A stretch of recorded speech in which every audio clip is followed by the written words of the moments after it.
नमस्कार। गोड़ छुके गोड़ लागतनी।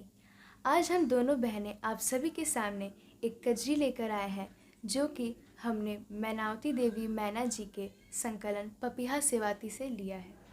इस गीत का भाव यह है कि एक विवाहिता स्त्री अपने पति से कहती है कि सावन का महीना आ गया है, आप हमारे लिए झूला लगवा दीजिए। और हाँ, केवल झूला लगाने से काम नहीं होगा, उन्हें उनको झूला भी झुलाना पड़ेगा। आइए इस गीत के माध्यम से सुनते हैं कि विवाहिता स्त्री अपने नायक से और क्या कहती हैं। अगर आपको अच्छा लगे तो हमें आशीर्वाद दीजिए और चैनल को ज़रूर सब्सक्राइब कीजिए। धन्यवाद। पिया सावन में झूला लगाईदा, हमके झूलाईदा ना। पिया सावन में झूला लगाईदा, हमके झूलाईदा ना। झूलाईदा ना, झूलाईदा ना, झूलाईदा ना, झूलाईदा ना। पिया सावन में झूला लगाईदा, हमके झूलाईदा ना। पिया सावन में झूला लगाईदा, हमके झूलाईदा ना। झूला पर चहुओर होला कजरी के शोर, झूला पर चहुओर होला कजरी के शोर, होला कजरी के शोर, होला कजरी के शोर।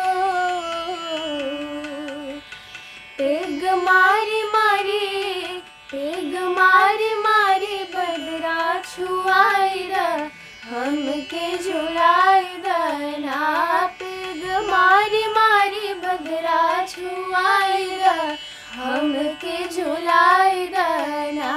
पिया सावन में झूला लगाईदा, हमके झुलाईदा ना।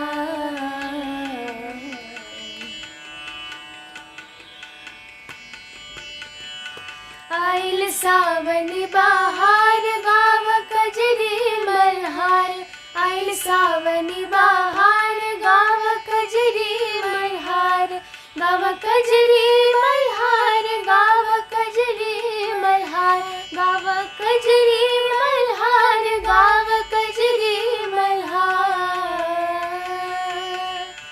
हमरे हथवा में, हमरे हथवा में मेहंदी रचाईदा, हमके झुलाईदा ना।